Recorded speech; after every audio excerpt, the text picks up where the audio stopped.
Dear friends, good morning. We will begin by coming back to our bodies, as you have done beautifully in the last few minutes that I have seen you here. And we shall enjoy 3 sounds of the bell.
Good morning. Today is the 18th of September, the year 2024, and we are in Upper Hamlet, Plum Village, France. During our Climate and Nature Week. I'm not sure if we have a theme for this retreat. The way out is in. Is that correct? Trying to look for the organizers. I think what makes the sound of the bell so powerful for us here in Plum Village is just its simple reminder for each of us to come back to ourselves, come back to our body, come back to our feelings, come back to what is going on inside and around us in the present moment. And we have received a lot of instructions on how to do that in the past few days, how to come back to the present moment, how to arrive in the present moment. And whether it's how we walk or how we eat, how we sit, so many different ways of coming back to the present moment.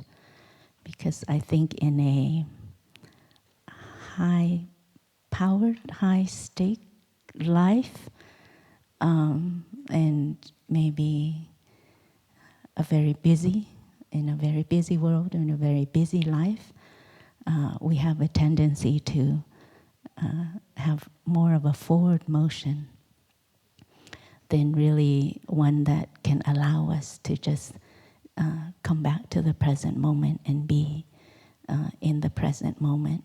So here it's a bit of, some of you might feel a lot of that resistance, stopping, coming back to the present moment. But at the same time, just doing it for a few breaths, you might realize, as I think many of you have in the last few days, that, this might be what I needed. This kind of stopping, the ability to just slow down and be present, to be in the here and the now.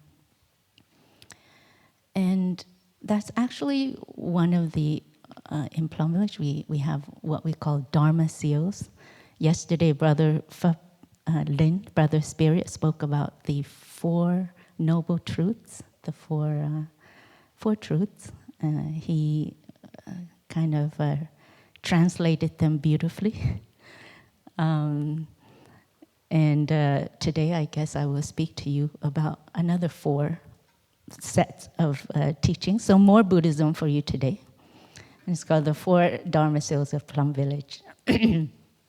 And the first one is, I have arrived, I am home. And we've been exposed to this kind of teaching from day one, from the welcoming to yesterday's talk, and throughout the different sessions in this retreat so far, we have been exposed to this teaching. I have arrived, I am home. And it's a very important teaching for us because I have arrived, I am home means I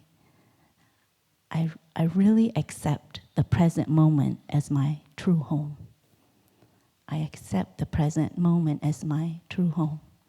No matter how beautiful or how painful or how difficult the past is, the present moment is now my true home. No matter how beautiful the future may be or how bleak the future may be, the present moment is my true home.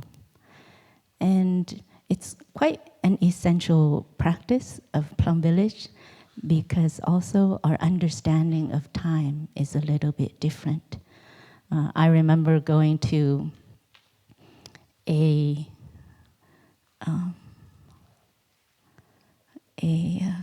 conference, a TED conference, which we hardly ever do, so we've only been once.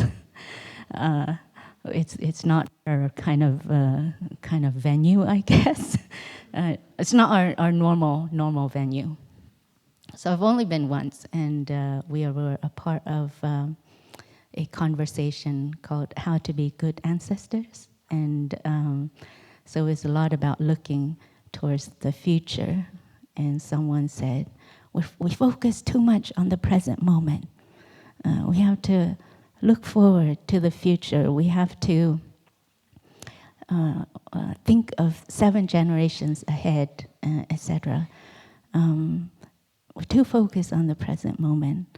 And I thought, actually, we might not be focused enough on the present moment, and that's why we are kind of in the trouble that we are in. Because coming back to the present moment and accepting the present moment as our true home also means developing the capacity to heal what is there in the present moment. The present moment is not just the present moment. It's made up of all of our past, and it also contains all of our future. So it contains all of time. And that's why in Buddhism we can say, accept the present moment as our true home is a very important practice. When we really come home to the present moment, we can recognize so much what our bodies are going through. I realized the other day when, recently, I realized that I was holding so much tension in my body. When I walk into the office where I work, or when I walk into my room, suddenly I realized, I have so much tension in my body, and I hadn't realized that I could actually carry that much tension, because so much of our practice, we're kind of releasing tension all the time. Like when I walk, I release some tension. When I do sitting meditation, I release tension, especially the total relaxation in the afternoon. I also release tension. And then why there's so much tension still in my body? But nonetheless, it's there. And I really had to come back and to, again, without judging, why? Or, am I not practicing well? Or it is there. The tension is there. So I recognize it. And again, I come back to my breathing and I release it. I have to look deeply into why the tensions are there. Uh, what are the things in the environment that is causing me this much tension? What is it that I am not okay with in the present moment that is causing me this much tension? And I have to be very granular about the way I look at the situation and try not to generalize.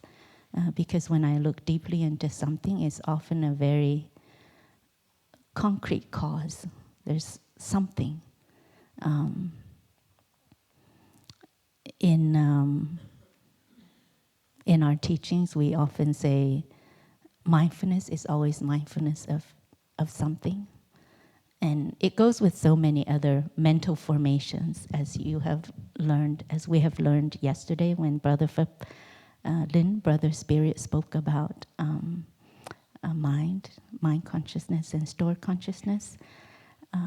Every mental formation has an object. So anger too. Anger is always anger of something. Frustration is always frustration of something. So my tension also has its object. I'm tense over something. And I have to look deeply to identify what exactly it is that has made me tense.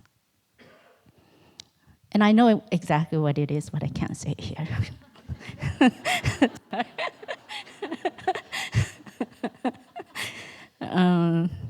But anyhow, coming back to the present moment can reveal a lot of insights into what is going on now, but it can also unmask a lot of our past. It can also reveal a lot. It can say a lot about how we have kind of lived the past. And it can also say a lot about the connections we've had in the past. All of it can say a lot about our parents. It can say a lot about our ancestors. It can say a lot about our education. So there's a lot of insights into the past that we can get simply by coming back to the present moment. So in our teachings, it's not that we go back to the past, try to remember this in the past and identify whatever in the past, because it is already gone. However, it is there in the present moment. And simply by coming back to the present moment, we can see, we can recognize all of our actions, what we have said, what we have done. It's there in the present moment. It is percolating in the present moment. It's continuing to vibrate in the present moment. And recently this insight is quite alive for me because I have a sister who passed away late last year. And every day there are memories of my younger sister that comes up. And all of our interactions, everything I've said to her, everything I've done or not done, it still continues to ring. It has its ring in the present moment. And especially, I look back and there are so many beautiful memories, but at the same time, there are quite some painful memories. Especially, I think, when I remember the things that I've said to her in moments of anger or in moments of just out of really habit energies that I had no means or I hadn't practiced with. Before I ordained as a nun, there was, even now, there are a lot of habit energies that I carry, especially around speech, hurtful speech. And even though 20-something years later, I've been working on transforming my speech into maybe being able to, hopefully being able to speak more lovingly, more compassionately. But I still see that there's so much that I can practice with, and when I have when in my day to day life there are things that remind me of my sister and the things that I've said or done, and especially the things that I've said, I go back and I say I can. It's not about going back to like take it back. You see, is that possible to take it back? The wounds are there, the hurt is there, and what I have to do in the present moment is to heal it within myself. To recognize that, oh yes, the hurt is there, and I come back and I hold this within myself, and I say, I apologize in this moment. I reconcile in this moment, and I take my sister's hand and I move forward with her in this present moment. So nothing is lost. And the things that we have done in the past, the actions that we have done, what we have said, what we have done, what we have thought, should they be kind of unskillful at times,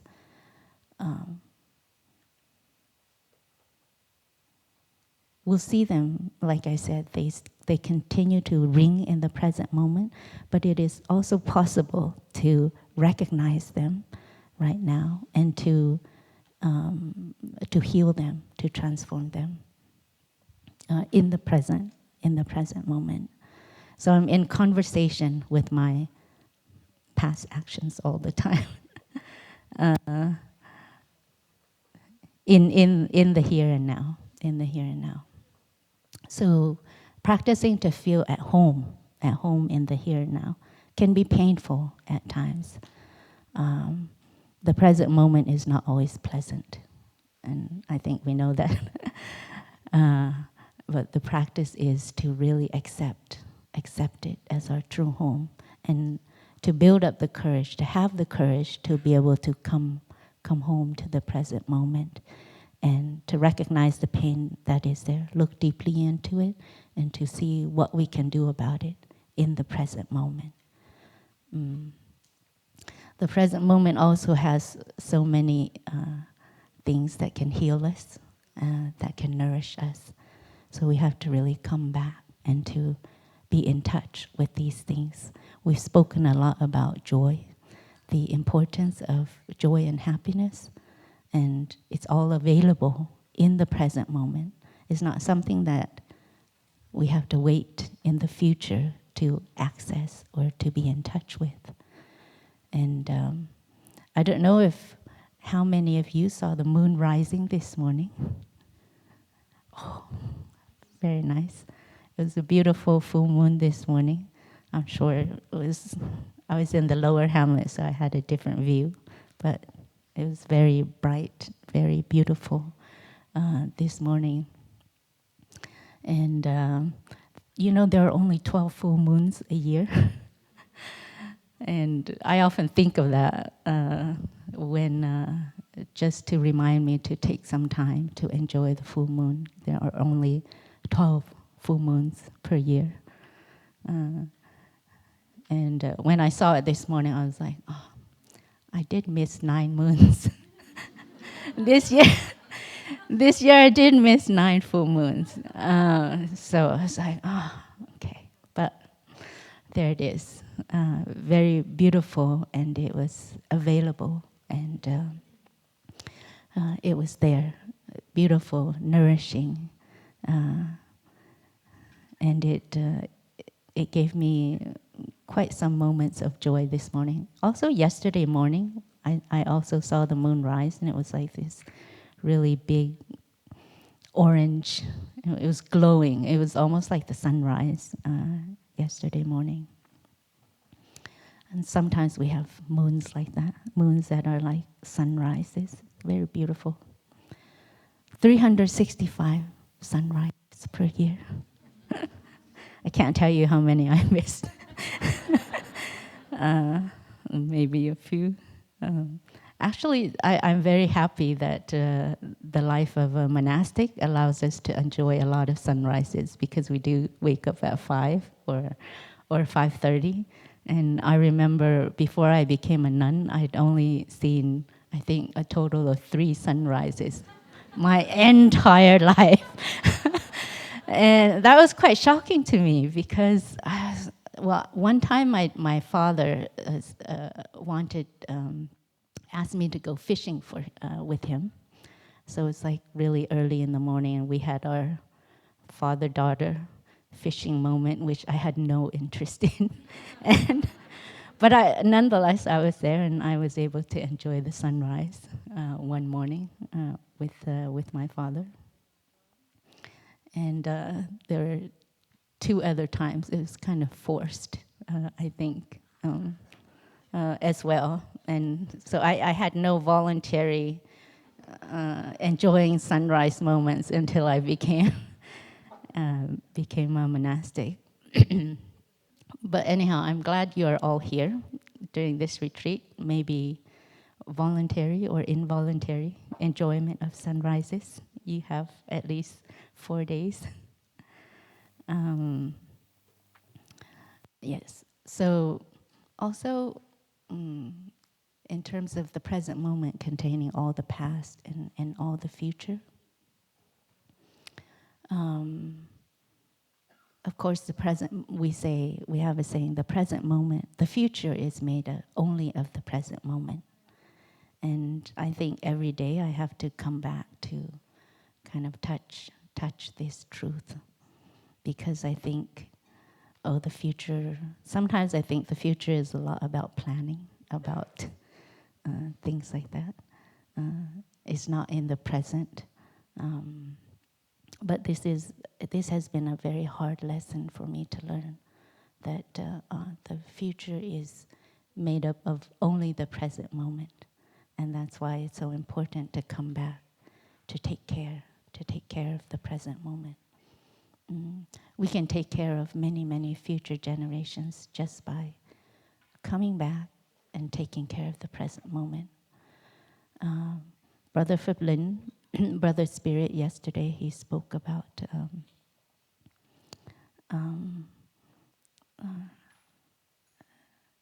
coming back, taking care of our pain, everything in the present moment.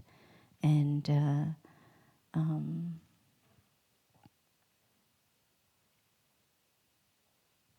anyhow, everything we plan, all of our plans for the future,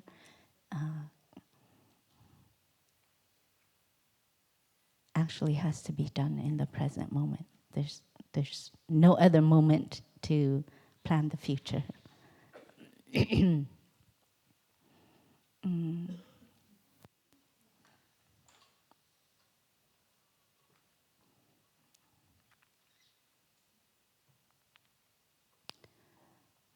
And I think, so yesterday, Brother Spirit spoke about the how.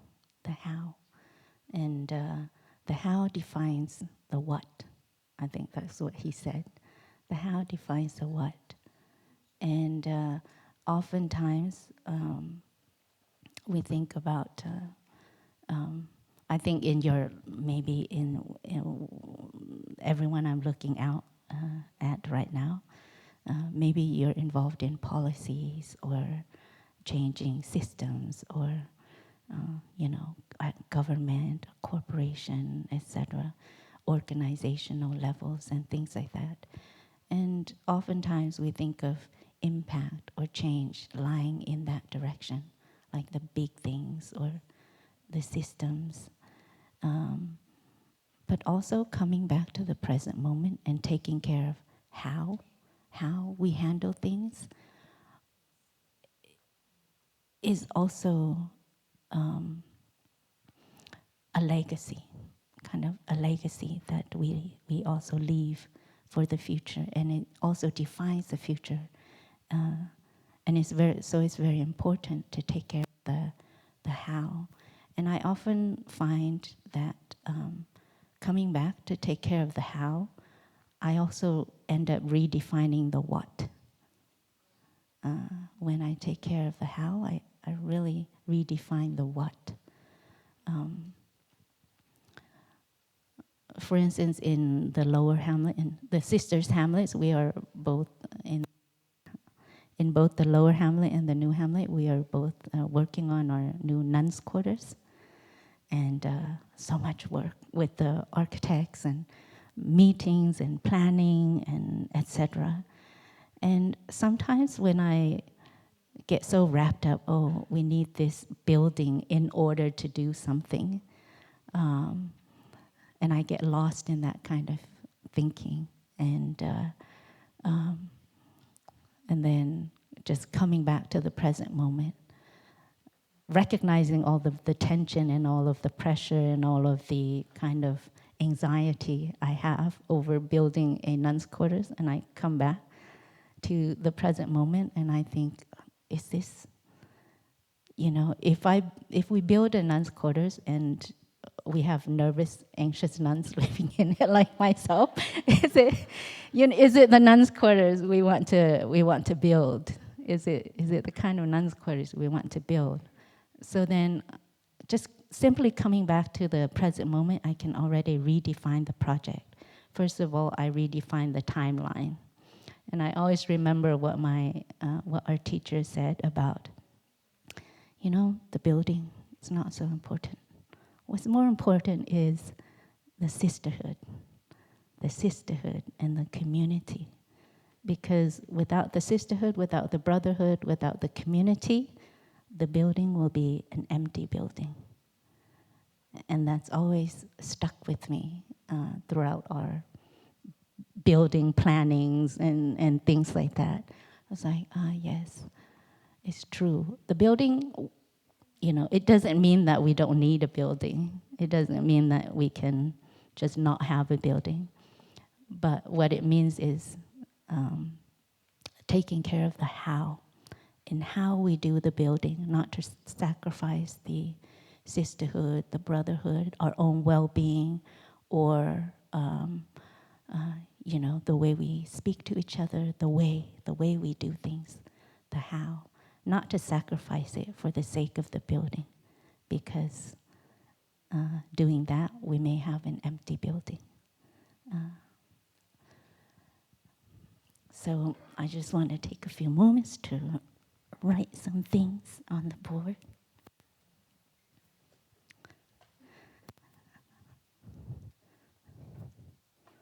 So I have arrived, I am home, as the first principle. This is kind of like you can call them Plum Village Dharma seals, or you can call them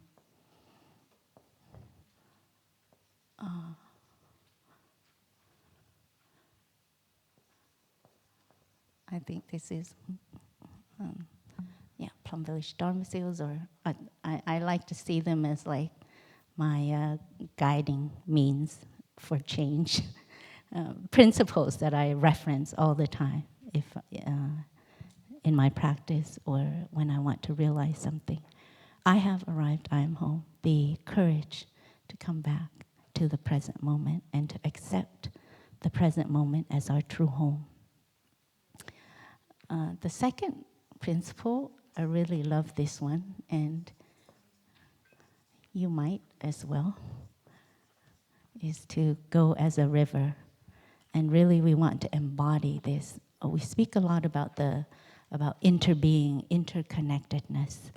And, but in our lives, are we really embodying it? Or do we still live as like separate selves? It's quite challenging. Going as a river, I find, challenges every single cell of my body. It goes against the grain of everything that I've ever known. And So in Plum Village, we often say, we often use this phrase to remind us, like in meetings and things like that, oh, we go as a river and not as a separate selves. It means we also have to be ready to let go of our ideas, let go of our views, and also to identify what is best for the well-being of the community and not just ourselves. And it's very, very, very challenging. Very challenging. How can I let go of some of the views that I hold so that I can go as a river? And going as a river and not a drop of water, we say. Although the river is made up of many drops of water, we go as a river. And our teacher would often say, if we go as a drop of water, we evaporate more quickly, and we have less chance of getting to the ocean. So one of the principles is of our community is also to go as a river.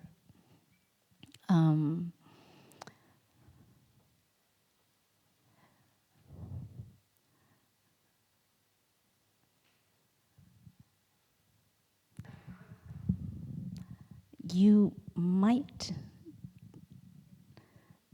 discover some of the challenges that this might pose when you try to do this as a community. However, you might also discover the power of community when we come back to this principle. How do we go together as a community rather than as an individual? I think sometimes when we think of solutions, we might have habits in kind of thinking that there is one solution or one way of doing things, one solution, one way of doing things, but there are always many truths, many truths.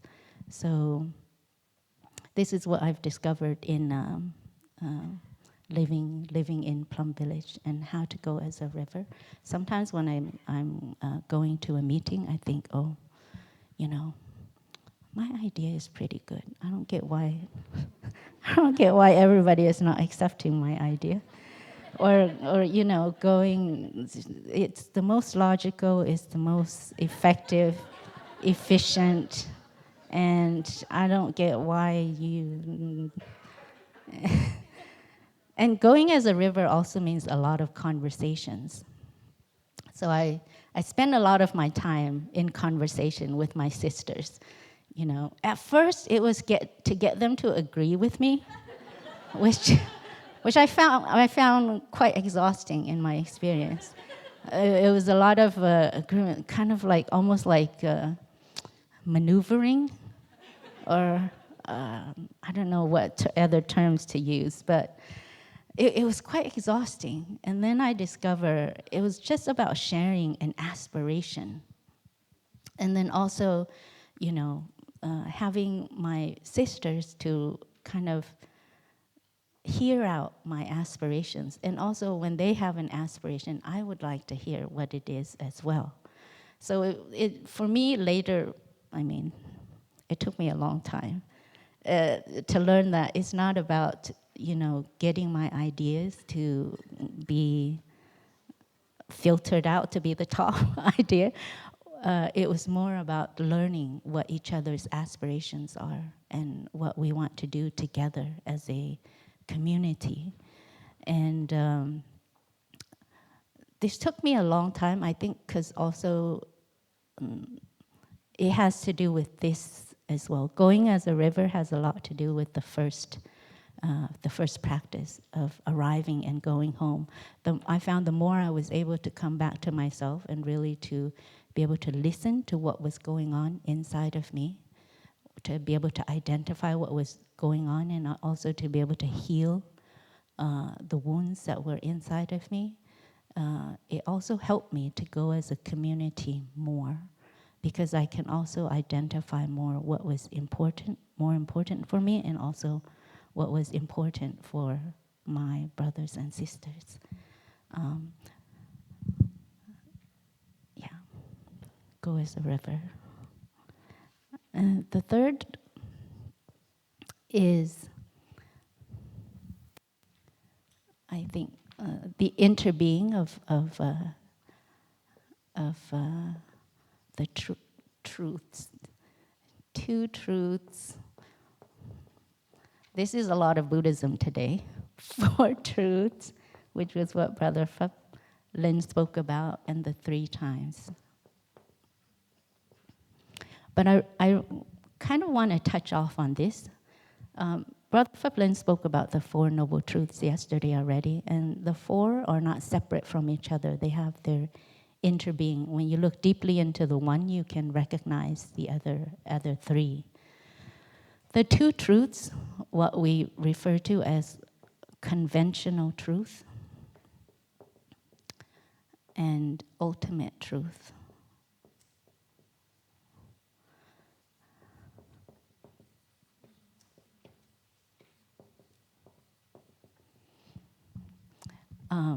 I find this very help these truths, understanding their interbeing, to be very, very helpful, especially when I'm engaging in conversation with other people. In the conventional truth, it's kind of like classical physics versus quantum physics. In the conventional truth, you kind of see everything as separate, outside of each other. In the ultimate truth, you can see the interbeing of everything. For instance, in the conventional truth, we have, of course, birth, death. There's a birthday, a day you're born, a day you die. In the ultimate truth, there's a concept of no birth and no death. There is, it's more the nature of reality. So both truths have their uses, and both truths, they inter-are. In the beginning, I thought, because of this word ultimate, I'm like, yes, that's the truth. That's the real truth. But actually, it's just 2 kinds of truth, and this is something we really have to understand. Because sometimes, especially when it's the word truth, and you think there's one truth, and because we are, I think as a species, we're always looking for, we're in search of the truth. So we think, in the beginning I thought there was one truth, but actually there's lots of truths to discover. So in the conventional truth that's kind of useful in the historical dimension. I think you can say the historical truth here, in the historical dimension. And this refers to the ultimate dimension.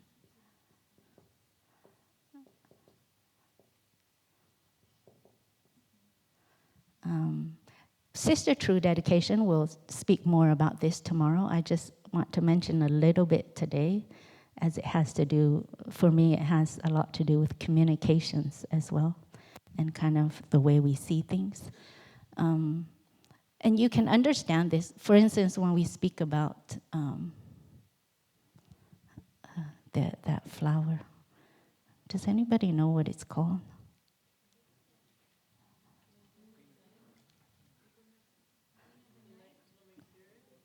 Queen of the Night is outside, I think.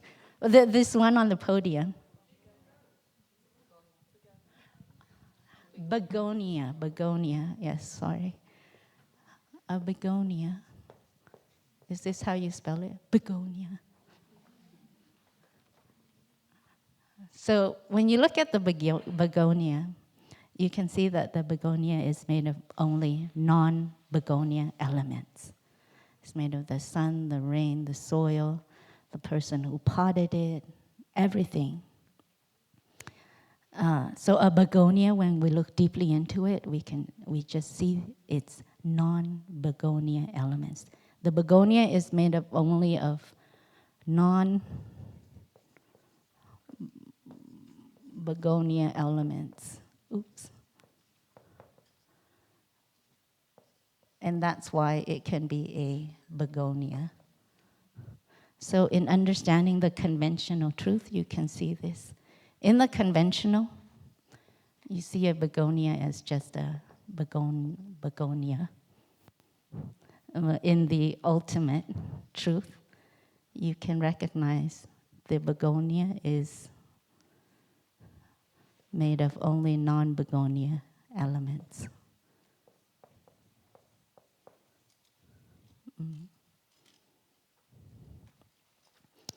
And it's thanks to the insight of interbeing that we can recognize this.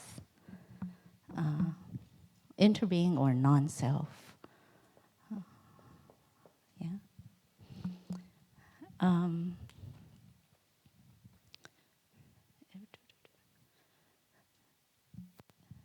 So these two truths, they have their interbeing. And very often in climate conversations, I feel it's important for me personally to remember this, because sometimes we speak about like the urgency of today, right? The urgency of today. We're speaking on the level of conventional truth. And then sometimes we say, but we have an eternity. We're speaking on the level of the ultimate truth. And these two truths don't necessarily cancel each other out. Tay, he has a saying, we can act with the urgency of today, but with the freedom of eternity. And that expression, that line expresses the interbeing of these two truths. The one does not necessarily have to erase the other. So for instance, when Brother Pheplen goes, can it be, he challenges you to come back to the present moment and say, I am okay in this moment. This moment, I can be okay. He's touching off, getting you to also touch the ultimate truth. In this moment, can you be okay with this moment? Knowing that this moment is a ripening of all moments. Can you be okay with this moment, with the present moment? You are trying to touch the ultimate truth. But it doesn't erase the historical truth, which is, in this moment, there is suffering. There is a lot of pain on the planet, going on the planet. There is a lot of suffering. And we can do something. We are doing something. We will do something. So the two truths don't have to erase each other or cancel each other. So sometimes in our minds there is a friction when someone tells us, you can do it with ease, you can do it with relaxation, you can do it with love. And we think, no, I need all of my anger so I can work faster. We're speaking in two different kinds of, we're speaking about two different kinds of truths. And sometimes, for me personally, I have to identify what truth that person is speaking from in order to understand and not get into like kind of futile disagreements. For instance, my sister who's just passed, I'm still grieving. I have a lot of grief. I have a lot of pain. And then if someone comes up and says, your sister, she's still here. She continues. She's in everything. Don't worry. They're speaking on about the ultimate truth. And if I hear that, and if my ears are saying, are you trying to minimalize my pain? Then I have this reaction, and communication cannot happen. So oftentimes when I'm speaking to someone, I have to kind of identify which truths they're speaking from.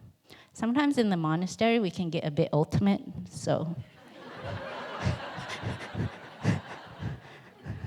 So sometimes I go, don't go ultimate on me, especially when I really want to make sure my suffering is understood. Like, don't go ultimate on me. Because sometimes you choose one or the other, but there's the choice you don't have to make. Both truths are operating at the same time, and we really have to recognize that. So also, because I think I heard that there was a summit for the future, Summit of the Future, coming back right after this retreat. So maybe just to introduce to you the Buddhist notion of time. And I think we have covered a little bit of it in the past. We have covered a little bit of this Buddhist notion of time, which is that there is an interbeing of the past, the present, and the future. There's an interbeing. And I think the Buddhist notion of time can be, according to our teacher, can best be represented by a circle. Although, remember that it's only a representation. It's a finger pointing to the moon. It's not the finger. Because normally we think of time as very linear. The past is there. The future is there. And it only progresses from the past, present to future. We have a very linear idea of time. And in Buddhism, time is better represented, I think, as a circle. Our teacher once drew this. Kind of like you can imagine a slide show. And there's a slide right here, a picture being projected. And on this slide, ream of slides, there are many slides. And so the slides go this way. And then this slide, imagine for a moment that this is the present moment. There's a slide being projected, an image, an action. We can see these slides as action of body, speech, and mind. Because if we look at ourselves as being more than this body, we can also see it in terms of energy. So often we're always emitting energy in terms of action of body, speech, and mind. So each of these slides can represent an action. Something is happening in the present moment, and it's being projected in the present moment. And the present moment passes, and it becomes, the present moment, the action, whether it's body, speech, or mind, something you've said, something you've done, something you've thought, that action becomes past, a past action, right? And actually this analogy is quite limited because you think that this action will only stay that action. But actually it has this ripening effect. It continues to vibrate and has its interbeing with all other actions. It continues. The fourth principle, the fourth Dharma seal, we call it ripening. The ripening of all actions. So this action, whatever it is, it could be something you said, something you did, policy you wrote, I don't know. It becomes the past. And it continues to ripen out there in the world. It continues to ripen. Something you've said to someone. I spoke to someone yesterday who said, she just met someone on this retreat who said, something you said to me 10 years or something years ago, I still remember it every single day. So just words, a few words. Someone has carried that, and it has continued to ripen into more action every single day. So not to underestimate our actions. So these actions continue to ripen. And oftentimes we think the future is something unknown, or that we are coming into the future, or that the future is coming to us. But in this picture, you see, all present actions become past, but then it will cycle around to us. And that is our future.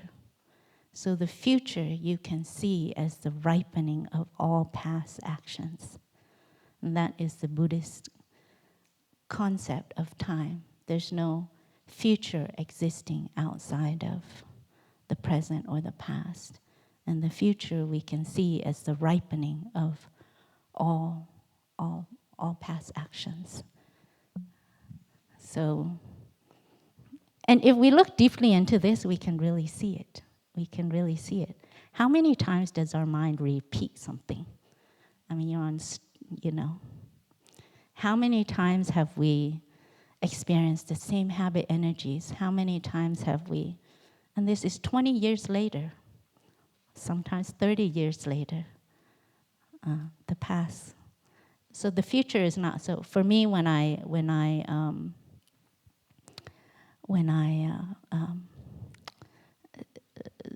look at time in this way, the future, it has parts unknown because the ripening effect, you never know.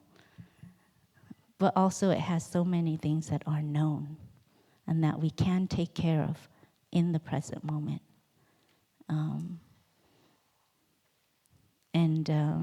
In terms of very concrete, immediate things that we can take care of are strong emotions. How we live the present moment deeply. We have a lot of agency in these things. So, yeah, you can say the past is coming to us. We are coming to the past. We are coming to the past. And because of this, there's so much, when we come back to the present moment, we have so much power. We have so much agency in defining the future, and also what we do now matters quite a lot in terms of healing the past and defining the future. So ripening is happening all the time. And this gets a bit deeper because there's ripening across time, ripening across space, ripening in terms of different actions, and not just one action. Sometimes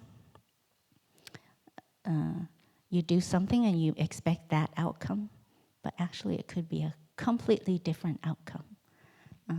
For instance, the other day we were speaking about the Friday for Future movement and how it's kind of, but I thought, no, it has kind of had, but all those young people are now very active in many different places. So it doesn't have to continue as Future for Fridays.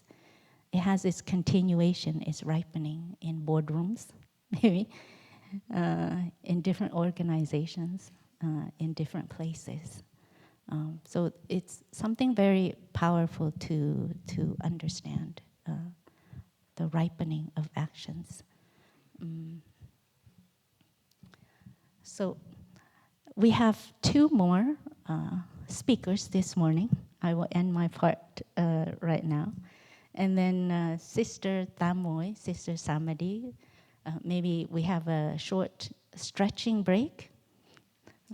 Would any brother or sister like to come up to lead the stretching break?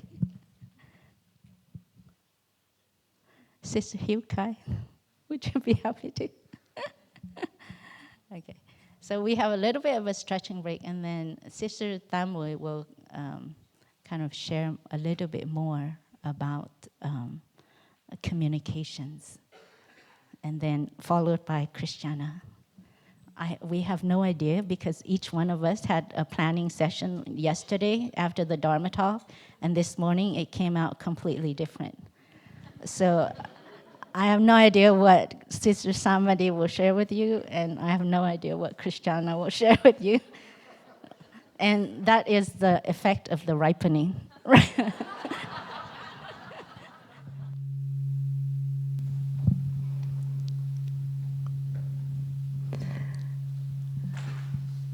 So I'm feeling very inspired by the talk, the sharing by our sister Hero this morning. And it's true, all three of us, I think we committed our talk today to our store consciousness last night, and all of us, our store consciousness, came up with ripened new ideas. So I'm going to present my new ideas. Listening to the talk this morning, and this talk, the kind of overarching title is The Power of Presence. And yesterday, Brother Spirit was talking about this wonderful practice, the basic practice of coming back to ourselves and being there for whatever is there. And as Sister Hero was saying this morning, that needs a lot of courage, and it's often a very painful place. It's not easy. It sounds so easy, but it's not easy. And I just wanted to share briefly a difficult situation that I went through. It was during the time of the pandemic, and I happened to be at home with my parents, and then the lockdown happened. And so I made the choice to be locked down with my parents. Well, just try and imagine what that's like, if you can imagine being locked down with your parents. And in fact, I stayed locked down with them for a year. And that practice of coming back to myself, of taking care of what was there, what was present, and it often was extremely painful. We were hearing about the ripening of time, and coming back to live in my family home that I grew up in, that I ran away from when I was 16. Like all my past was right back in my face. And of course with my dear, very elderly, quite infirm parents as well, getting near to their passing. And so how did I get the courage to do that? It was necessary to do that. To be sustainable, to be able to offer my presence to my parents. In fact, the practice that was my basic practice for my survival, and also the flourishing, and to really make something very beautiful out of that opportunity, was self-compassion. That's what kept me going, was taking care of myself so that I could be there for my parents. And there is a beautiful story from the Buddhist canon, many of you may know it, about an acrobatic act in India. There's a long tradition of acrobats touring around India, going from village to village in the fairs to earn their living. And there was a duo act of a father and his little girl, maybe only about 7 or 8 years old. And the father would have a very long bamboo cane, which he would balance on his forehead, I imagine. That's just my imagination. And the little girl, his daughter, would climb up the pole and balance on the top. And the father, of course, was quite concerned for the safety of his daughter. And one day he said to her, I've been reflecting, I think the best way for us to really, both of us, to stay safe is that I will really concentrate on what you're doing. I will do everything I can so that you are okay. I will totally focus on you. And you should totally concentrate on me, what I'm doing. And then we can both be safe. And the little girl, with her wisdom of a child, thought about this and said, Daddy, I don't think that's the right thing to do. I think that I need to really concentrate on what I'm doing, and you concentrate on what you're doing, and then we can keep each other safe. And some of the disciples of the Buddha heard about this story, and they went to the Buddha and they said, who was right, the father or the daughter? And the Buddha said, the daughter. You need to take care of yourself so that you have the space and the capacity to care for others. And for many of this is very challenging because culturally, historically, our ancestors, we have been told we need to care for others first. And maybe particularly for women as well, we've grown up to think it's very selfish if we put ourselves first. If we take care of ourselves, the whole Christian religion is based on take care of others. So there is a lot of resistance about this. And this morning, what I'd like to propose to you is we're going to do some interactive exercises and to take a look at this resistance that we all have about taking care of ourselves.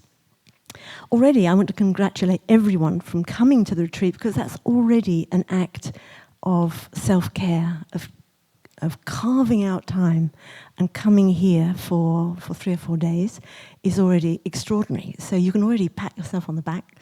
This was a really good move.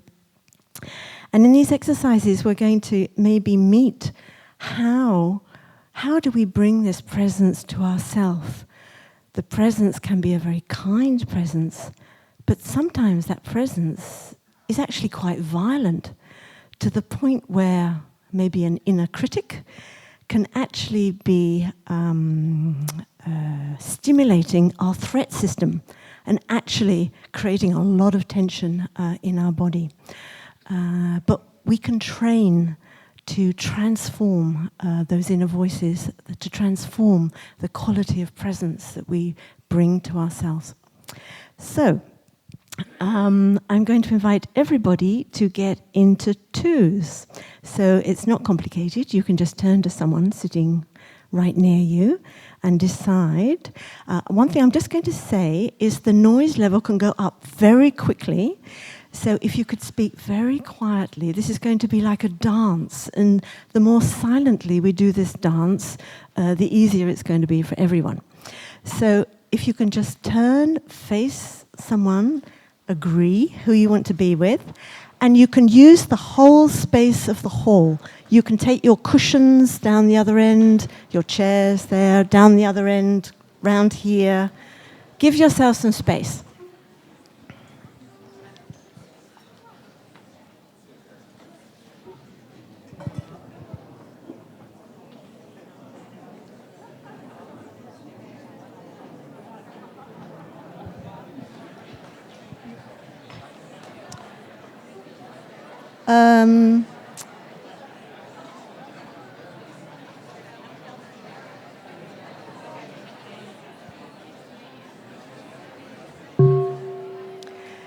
So, dear friends, is there anyone without a partner? Anyone without a partner? Stand up, put your hand up, and you will find a partner, I'm sure.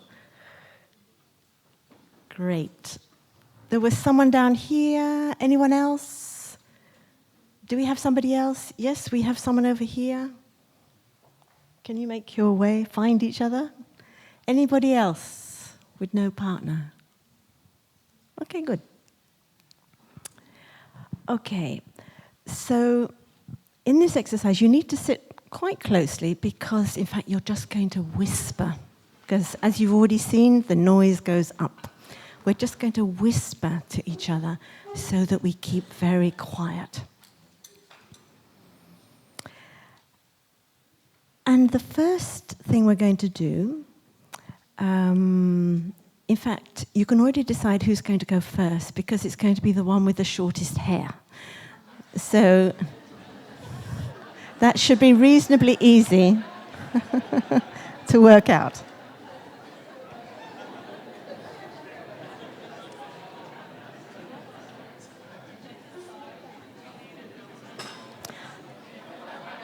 Okay. Okay.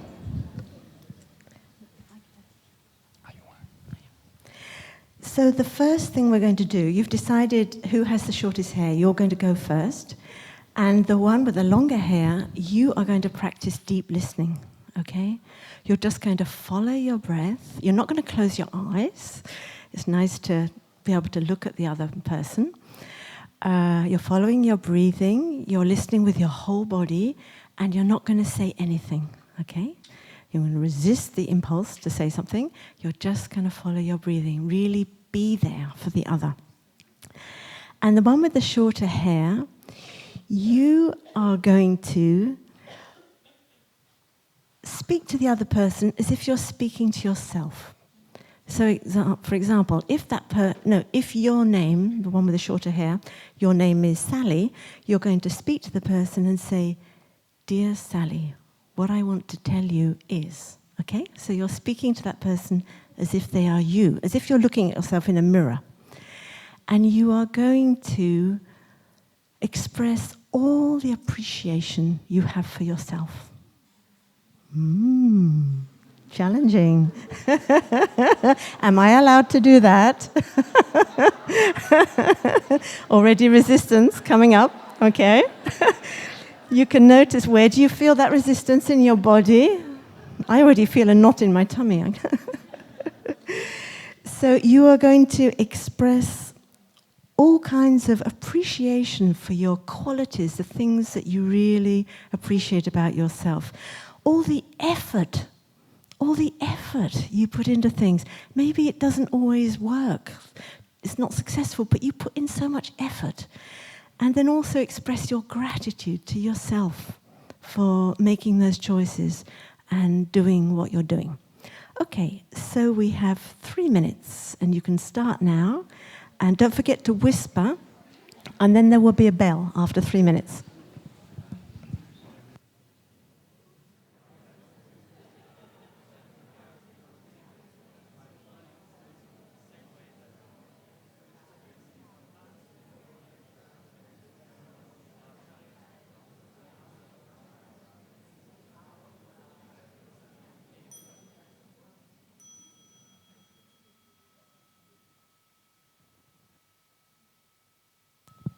So you can just finish your sentence if you were mid-sentence.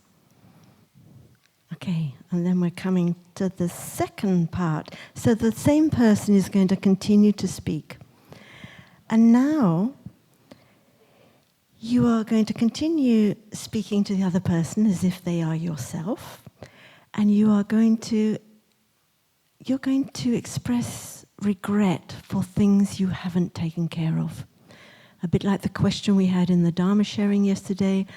What, because I've been so busy, so taken up with so many things, have I just put to one side and I haven't taken care of it in terms of my inner life or my relationships or whatever it might be, something that's weighing on you. So you have 2 minutes to express regret, maybe apologizing to yourself, expressing how sorry you are that you haven't been able to take care of these things. And you have 2 minutes.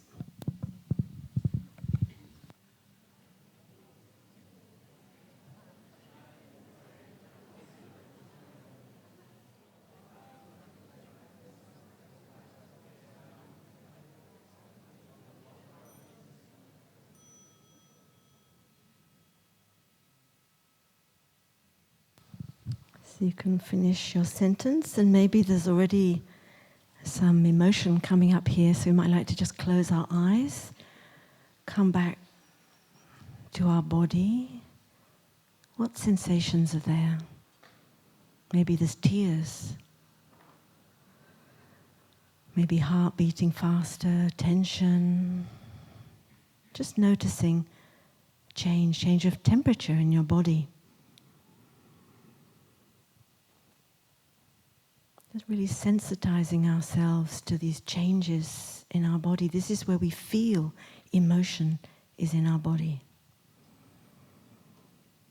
Coming back to our breathing.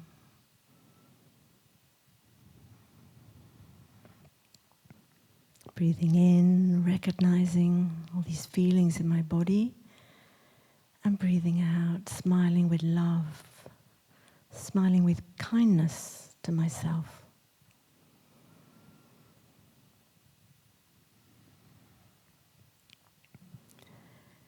And now we're going to come to the third part, still the same person speaking. And I want you to think of perhaps some challenging work you've been involved in recently, a project that's been quite difficult. And I want you to think about how you habitually speak to yourself, maybe in a critical way. Maybe you have a bit of an inner critic inside. And so just listening, just realizing, how do you speak to yourself? Maybe words of low self-esteem, of insecurity, of doubts, watering the seed of doubt. Can you manage this? Maybe even quite violent words to yourself, quite harsh words. And just noticing the words, also the tone, the way you speak to yourself. And this time, we're not going to speak to the other person. We don't want to send that to the other person. But you can simply share, like you would share to a good friend. You're going to share, this is the way I habitually criticize myself. And something that you would like to transform. So you have 3 minutes to do that.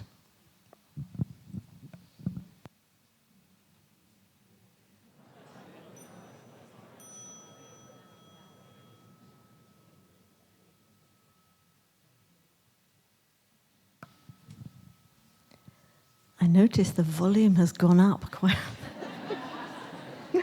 The energy has changed.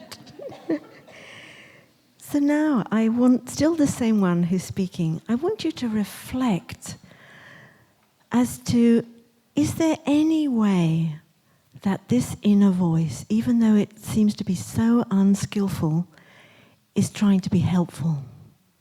What is its role? Is there anything at all positive? Even if it's so harmful and damaging many times. So just to reflect, and you can share your reflection with your friend. And you just have 2 minutes for this.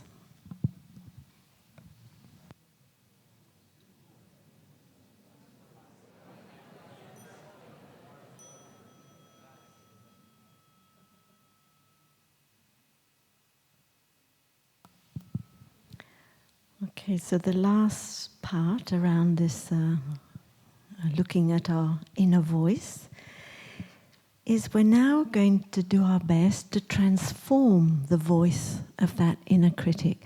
Can we transform our inner critic into our inner cheerleader? Maybe you may have found some reasons why this inner critic is trying to be helpful, trying to keep us in the tribe so we don't go too far off for one side, trying to make us meet a deadline or whatever. They've really got our best interest at heart, but they're really not very skillful. So we need to train this voice, and maybe this voice sounds a bit like a parent or a teacher or someone in your life that you've internalized. So this time you're going to speak to your friend as if they are you. This time you're going to say you. And you're going to, this time, become a supporting, encouraging voice. A voice that acknowledges that you're always doing your best, no matter the outcome, that you're really putting so much into it. So whatever things your inner critic tends to criticize, like maybe your shyness or something, find a way to be way more compassionate. I understand that you're rather timid, but maybe you could try this or whatever. So a voice of understanding and listening and encouragement and support. And you have 3 minutes to do that.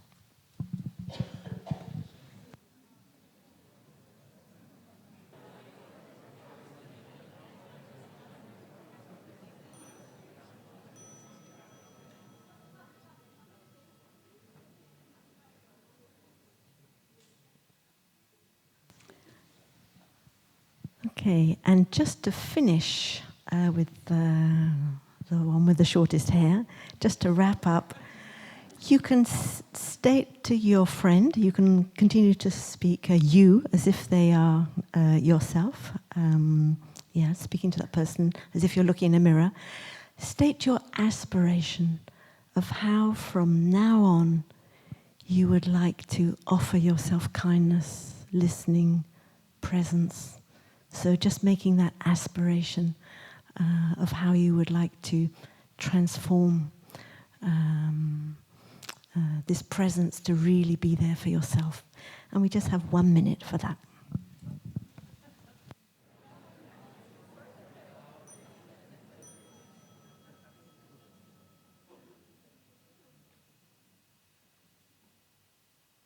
So dear friends, you can bow to your friend for their listening.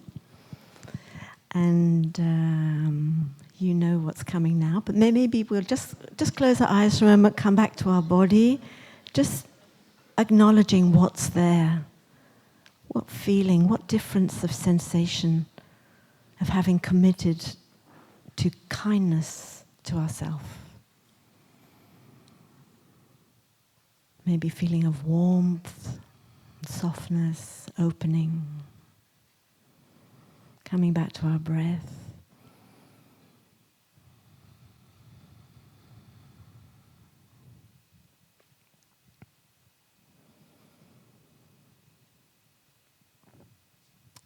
Okay, you can open your eyes, and now it's the turn for the one with the longer hair. And so we're going to start with, you are going to speak to the other person as if you're looking in a mirror. You're going to speak to yourself, and you are going to appreciate all your qualities, the qualities that you really like, appreciate your efforts, and express gratitude for all the effort that you put into things. Okay, and you have 3 minutes to do that, and the other person is just simply going to listen without saying anything. And don't forget to whisper to keep the noise down.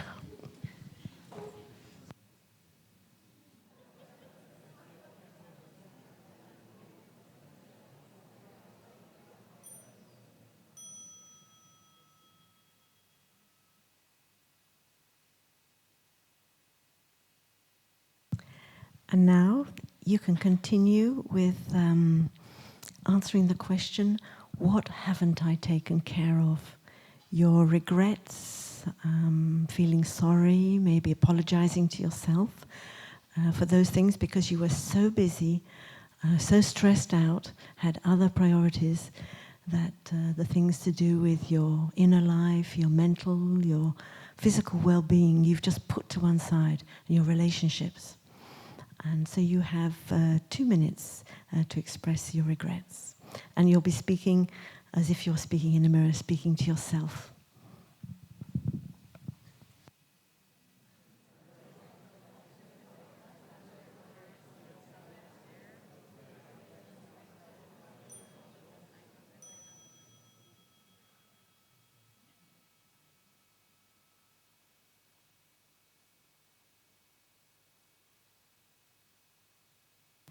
So there can be some emotion coming up there, this sense of regret.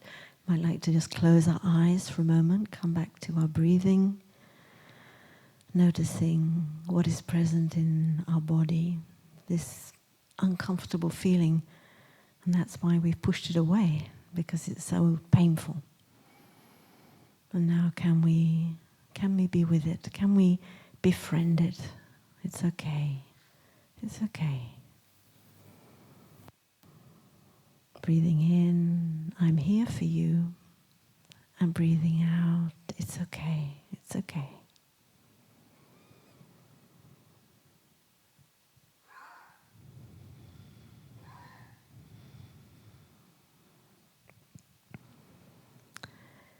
And now opening our eyes, and we will focus on a different aspect now, on to the way that sometimes we can speak to ourselves in such a hard or a harsh way, this inner critic. So to reflect on ways, maybe you can think of a situation you've been through, a big challenge you've had recently, you've had to push yourself, really get through it, get results. And how do you speak to yourself? What kind of words do you use? And what tone of voice? And you may even recognize this as internalizing the voice of a parent or somebody else in your life. And so just sharing now with your friend, not speaking to them as if they're you, but just sharing how that inner critic might be watering seeds of your insecurity or your doubts. So you can share your reflections with your friend. And we have 3 minutes for that.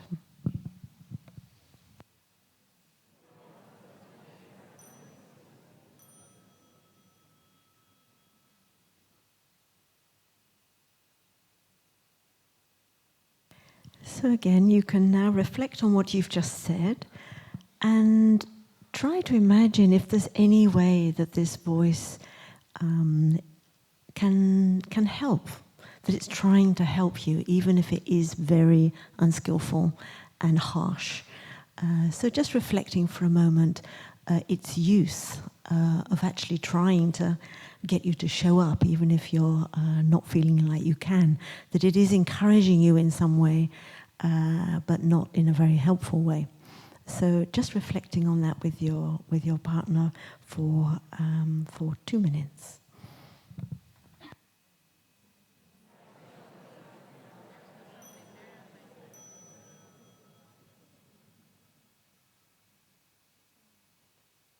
Okay, so now we have the challenge.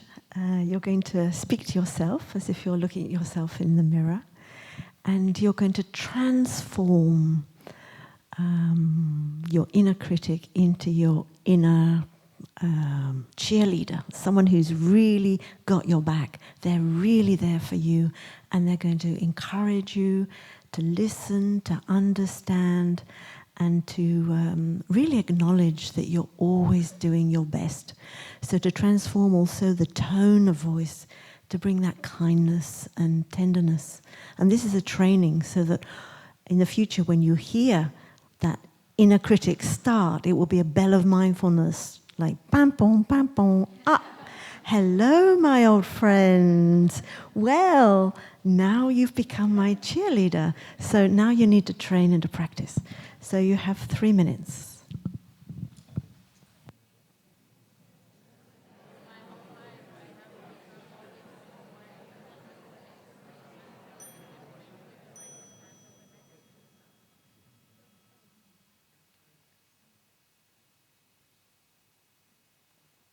And now, just to finish, you can share your aspiration or an intention about speaking to yourself, how you intend to bring kindness to that inner voice, to be able to allow yourself to look at yourself with eyes of compassion, understanding and kindness, to be able to stop and listen to what is alive for you as you go through your day, and to not push it to one side.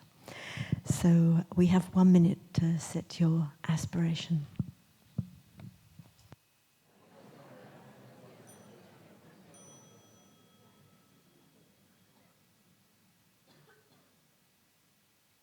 So we can take some time to bow to our partner, to thank them for their presence. And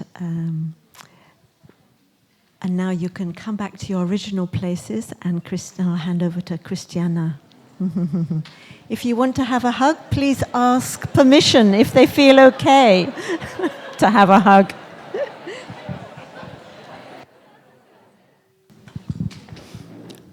Hello, everyone.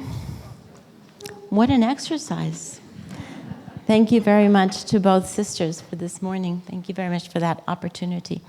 I would like to we're actually already over time, so let's recognize that we're over time. I will be as focused as possible. But I would like to invite everyone just to stand up and stretch without doing a whole bunch of movement. Just, there you go.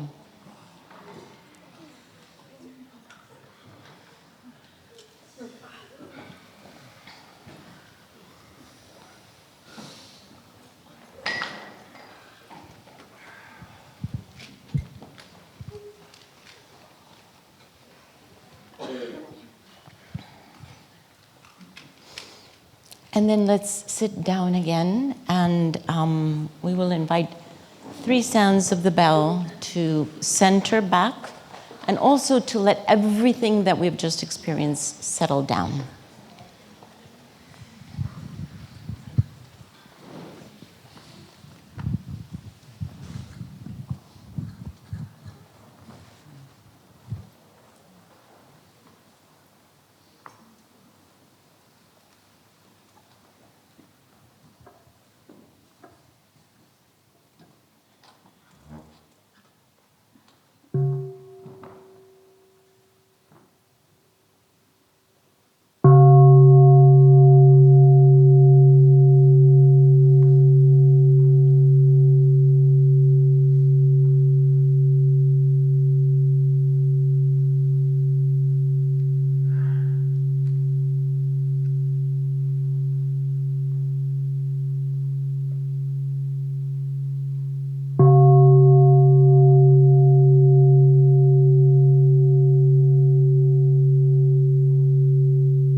I just noticed that Ty's cushion is here.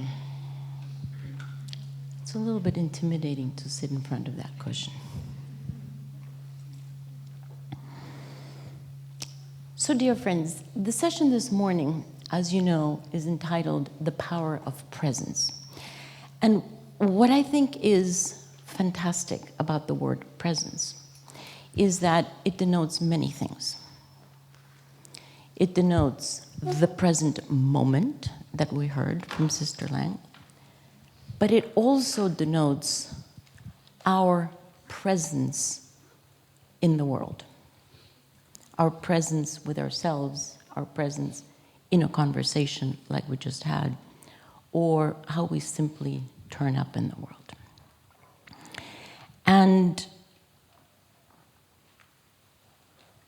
I thought it might be, I don't know if interesting, but at least intriguing, if I attempted to share with you how all of these teachings are beginning, after 10 years, are beginning to land with me.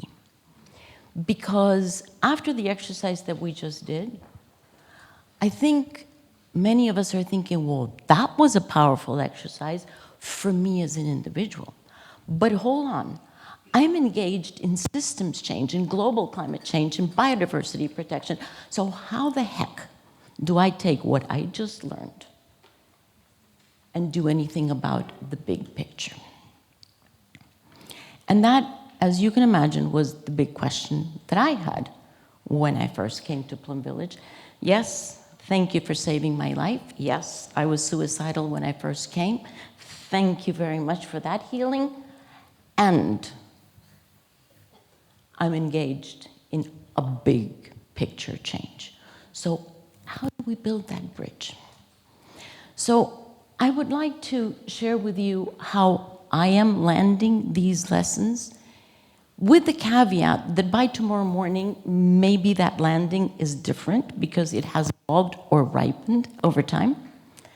And also in full recognition that how each of us lands these lessons in our personal life, in our professional life, and how we take them to the macro sphere in which we all work is highly personal. So each of you may land these truths in a different way.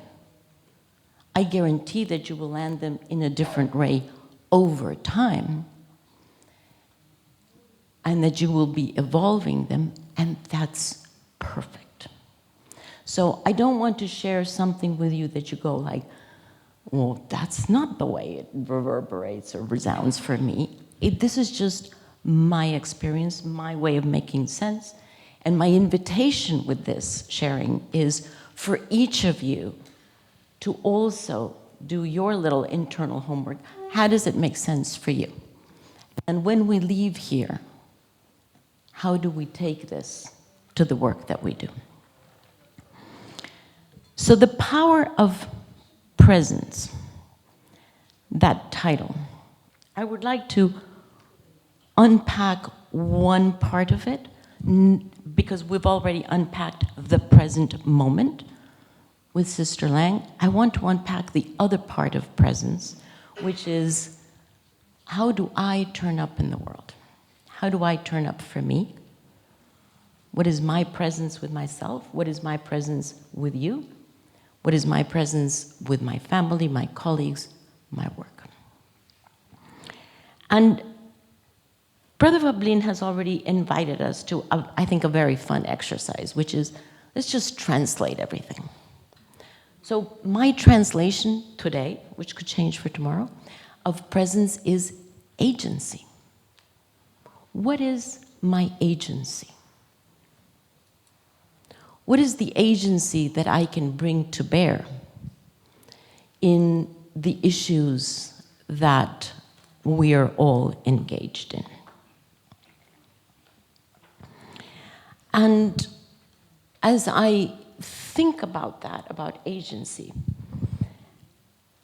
I think about, how different, just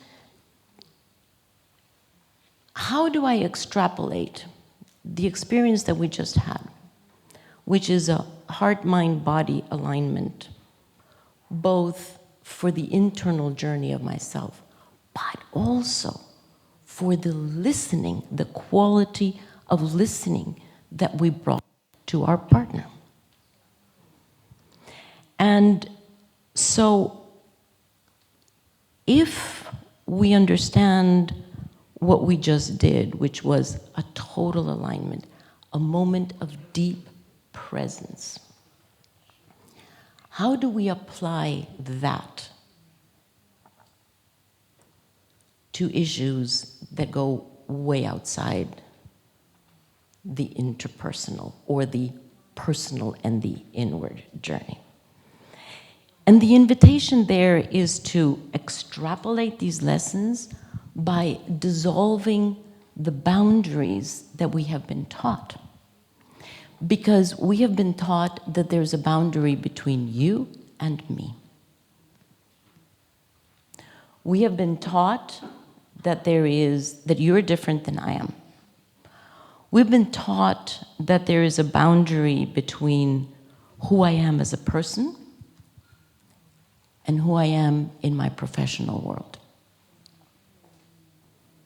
We've been taught that there is a boundary between what the individual does and what the system needs. And I would like to put a question mark behind all of that. Really? Is there a boundary between you and me? The experience that we just had hopefully has proven to you that even though I was listening to someone else in this room who I had never met, I was deeply impacted in my listening of his experience. That boundary is not really there. And we saw the graph of it yesterday yesterday with Fablin. Do you remember how the store consciousness connects? So this othering, that's the way that we think about it. The othering, there's me and then there's others. The othering that we know is politically incorrect actually does not exist. Not only is it politically incorrect, it is incorrect, period. It's just factually incorrect. The boundary between the personal and the work. The thought that I can be one type of person at home, with my daughters, with my family, with my personal friends, and then a completely different person in my professional life. Really? I mean, you can, but it kind of leads to psychological problems. So I don't recommend it. The more that we can align who we are to ourselves, to our most beloved, and to everyone who we have never even met, even to people who we will never meet. But there has to be a consistency there, an alignment. Because if we're not aligned there, there is no agency. The agency that we crave, the agency that we know we have to bring to bear to the issues that are in front of us, depends in a huge amount on the consistency and the coherence of who we are, independently of what situation we're in, and how we bring ourselves to that situation. So let's dissolve that boundary also between the personal and the work. And the third boundary that I would invite us to dissolve is the boundary between me as a little person, especially if you're little. It really matters to dissolve the little belief that I'm a little person and that there's this huge challenge out there. Yes? And how do we do that? How do we dissolve that boundary that we as individuals only have a bounded effect, a bounded impact, a bounded agency that is sort of around me? That is unhelpful and also untrue if we understand what we have been learning. Now, it doesn't mean that that which we wish to affect and us are identical. Clearly, I as an individual person am not identical with the system, with the whatever system you choose, the energy system, if that's where you're working, the biodiversity, the land use system, the ocean system. Obviously, I am not identical. But I am also not unconnected.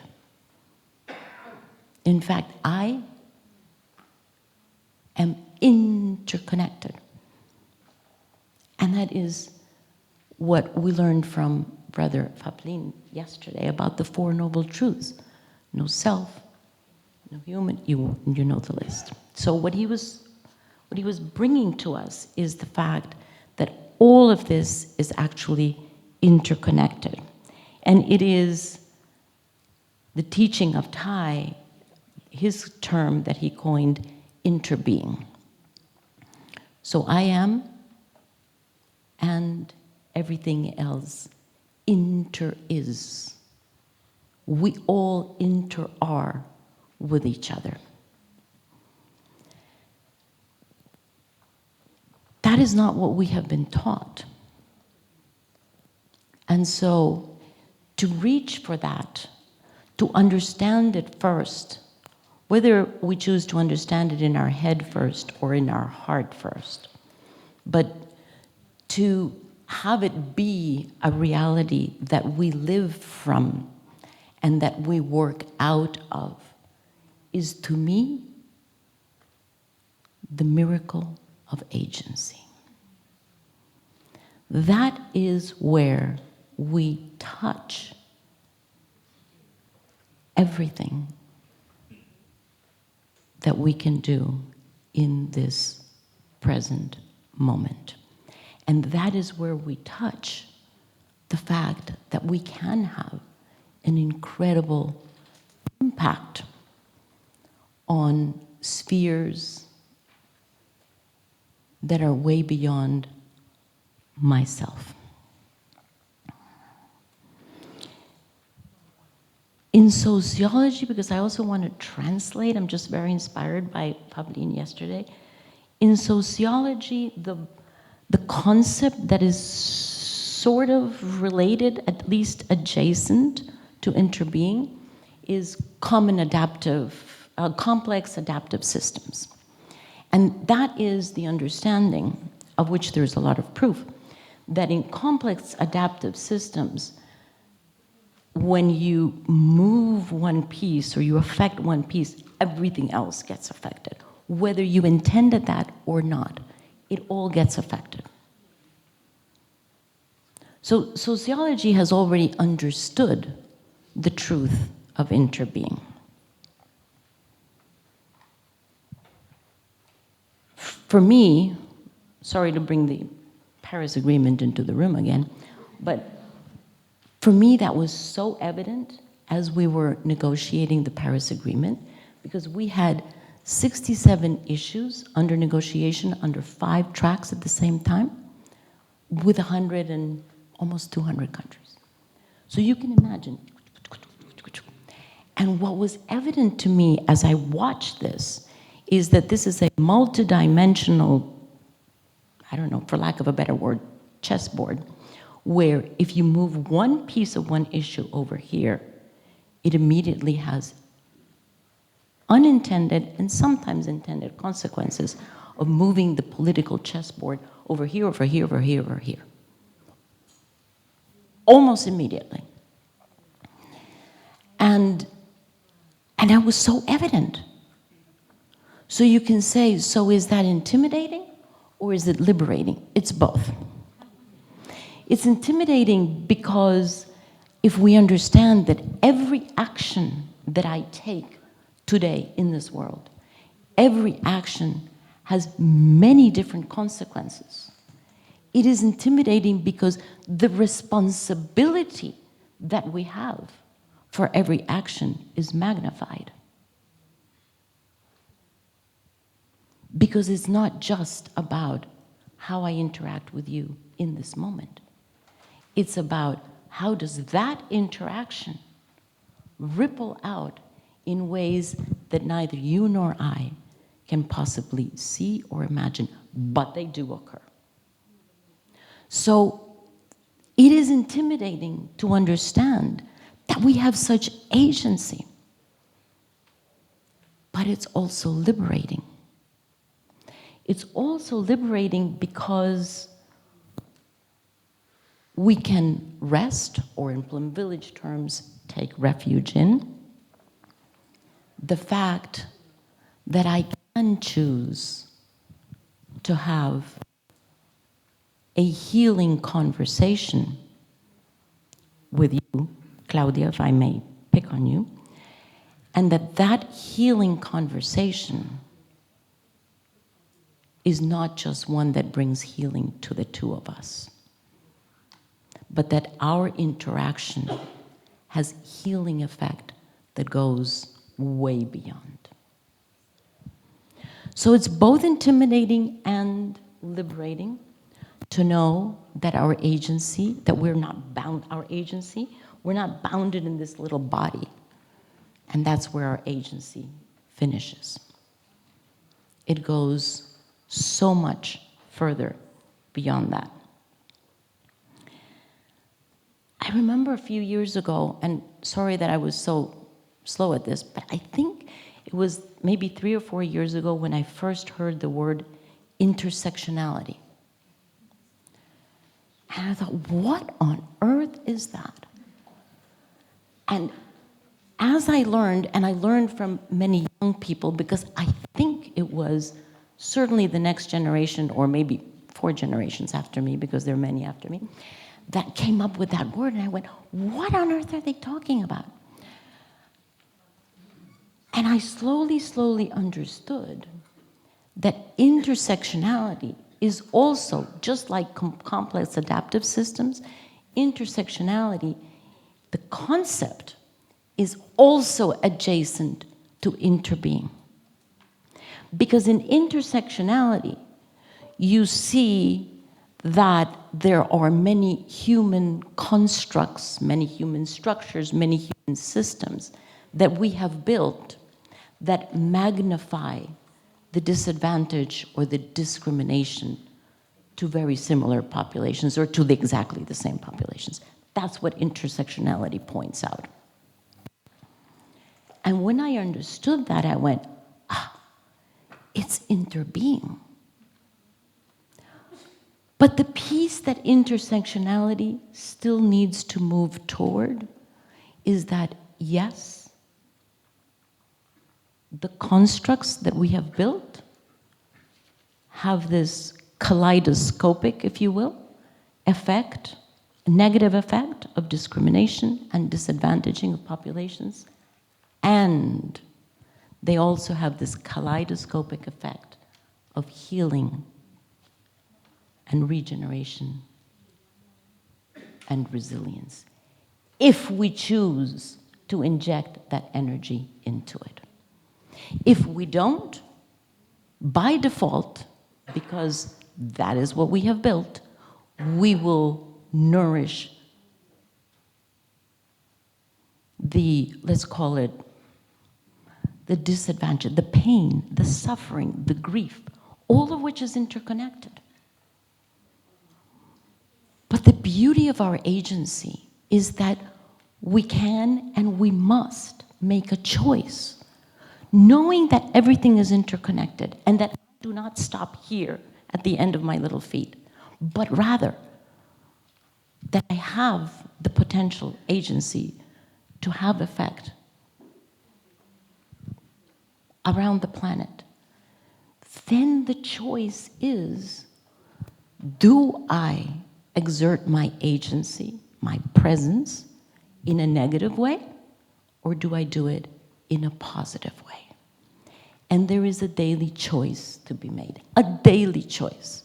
Because everything that we do, every thought, even if you give yourself 3 days of noble silence, which I very often do, highly recommend, even if you're in noble silence, every thought that we have already has a rippling effect. So there's a choice to be made constantly. In which direction do I want to send this? In this direction or in that direction? This direction, sorry, I'm not demonizing everybody here. I'm put back here. In this direction, we know that the media is brilliant at bringing us all of that and showing us how everything is interconnected in a negative way, right? I mean, just think of the Amazon. And you can think of how in the other part of nature, of which we are a part, but how rain, temperature, biodiversity of plants, biodiversity of animals, human survival around there, all of that is interconnected. Just think of that. So the media is very good at saying the Amazon is going to die. It will turn into a savanna. Yes, as Sister Lang said, that is one truth. And we have a choice. Do we want to accept that as the only destiny or the only destination? Or do we want to use every single act, every single thought, single action that we have to actually move it in a different direction with no guarantee. With no guarantee, but with our agency. Because that's what we're here for. We are here in this moment to discover and use our agency for good. And to not be bounded by our one little project or our one little organization, even if you're in the largest organization or the largest company of the planet. There's still a boundary. Can we soften those boundaries? Can we actually understand?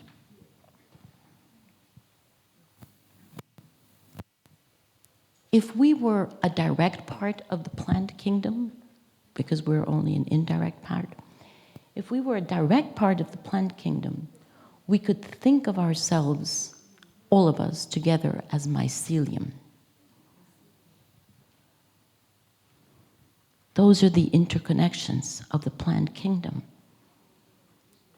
And those interconnections, which have developed over millions of years, they bring sustenance, they bring healing power, because these plants send healing power to each other. They bring alarm bells when there's a threat. They are amazing communicative vessels.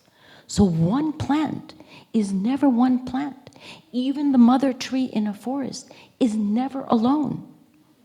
She is always in direct connection through the mycelium with everything else in the forest. And so are we. And that mother tree is connecting to other trees and other plants that are way over on the other side of the forest and that she will never see. And she still does her thing.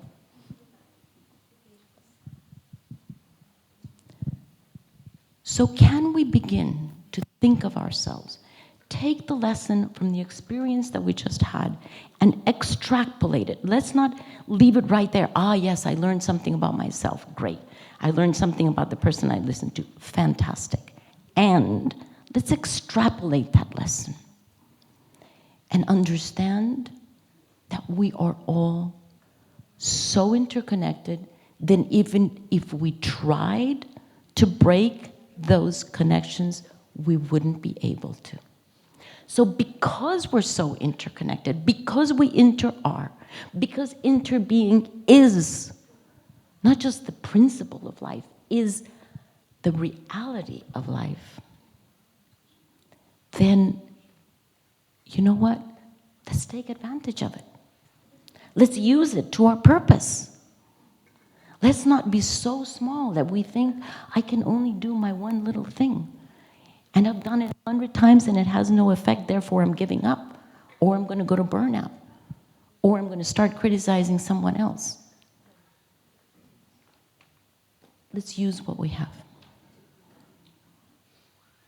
Let's use our interconnection, our interbeing, our I don't even know what other word to use, but it's the web of life. The web of life is so true, not just for plants and animals, but it includes us. And we don't use that web consciously for good every day. And we can. It's just a choice. Let's just remember that every thought, every word, and every act of ours carries our signature across space and time. And if it carries our signature, let's make sure it's a signature that we intentionally choose.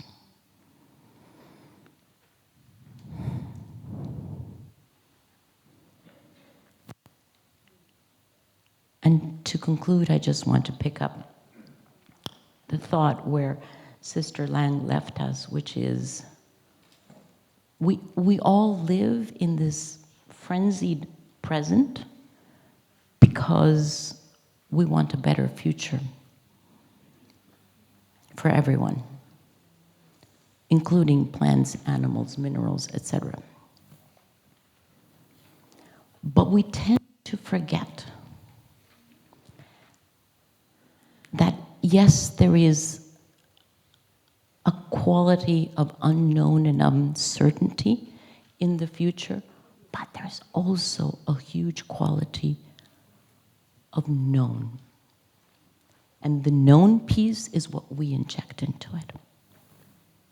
What we do today does not guarantee any future. It does not determine the future. And it took me many years to give that up. Because for years I was saying, we have to do absolutely everything to ensure that next generations and 7 generations down do not have a terrible planet.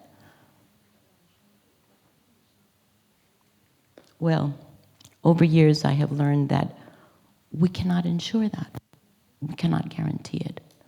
But we can nudge it in that direction. We can nudge it in that direction.